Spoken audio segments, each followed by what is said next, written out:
अस्सलाम वालेकुम। एक बार फिर से हमारे चैनल में आपका स्वागत है।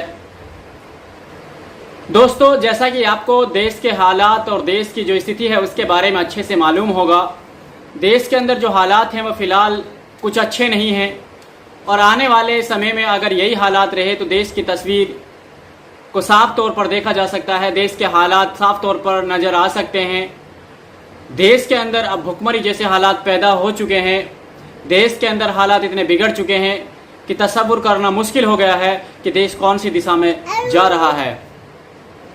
दोस्तों, आज एक आम आदमी परेशान है, आज एक मिडिल क्लास फैमिली का व्यक्ति परेशान है, आज एक गरीब तबका परेशान है और ऊपर से देश के हालात इतने बुरे हैं कि देश के अंदर एक के बाद एक कानून का लागू किया जाता है। लोगों को कानून के जाल में उलझाकर, लोगों को कानून के जाल में फंसाकर देश के अंदर जो ये आडंबर चल रहे हैं, देश के अंदर जो भयावह स्थिति बनी हुई है, इस स्थिति को लोगों के सामने से नहीं हटाया जा सकता। जी हाँ दोस्तों, आज जो हालात हैं वो किसी से छुपे नहीं हैं। आज भारत देश इतना पीछे जा चुका है जिसके बारे में कभी किसी ने तसव्वुर नहीं किया था। आप जीडीपी देख लीजिए, आप देश की इकोनॉमी देख लीजिए, आप देश के हालात देख लीजिए।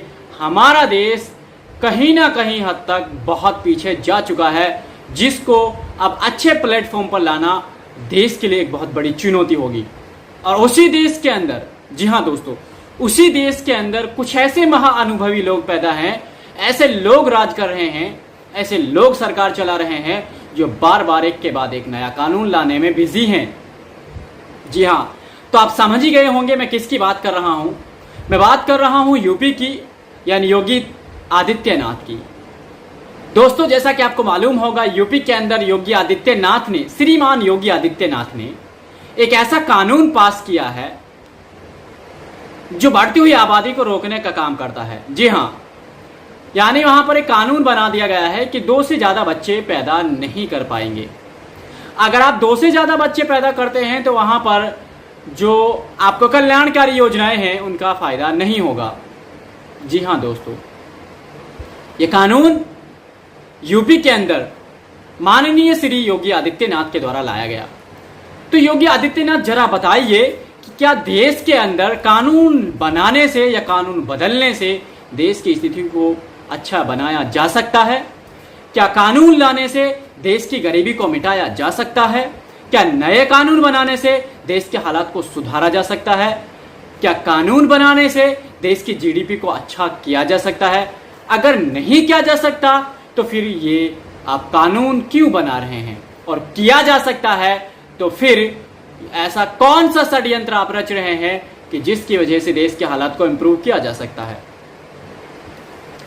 मेरी नजर में आपके पास कोई ऐसा आइडिया नहीं है, कोई ऐसी आइडियोलॉजी नहीं है, कोई ऐसा प्लान नहीं है जिसके तहत आप देश के हालात को बदल सको।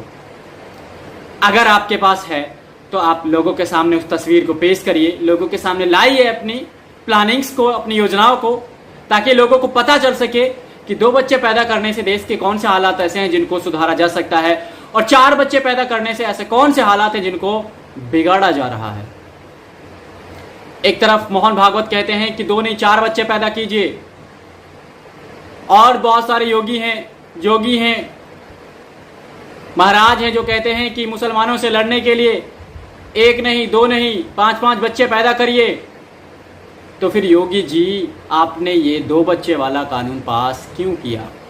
आज पूरे देश के अंदर चर्चा है, पूरे देश के अंदर हंगामा बरपा हुआ है कि यूपी के अंदर माननीय श्री योगी आदित्यनाथ ने विकास को छोड़कर, विकास के मुद्दों को छोड़कर, विकास की बातों को छोड़कर, विकास को छोड़कर एक ऐसा कानून पास किया है, ऐसा काम किया है जो पूरी तरह से लाइट में है।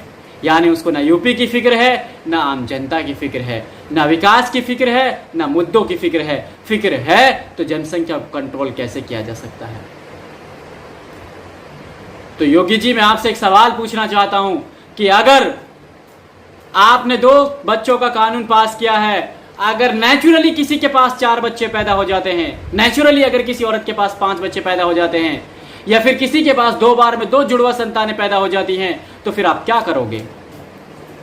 इसका सीधा सा मतलब यह हुआ कि आप गॉड को चैलेंज कर रहे हो।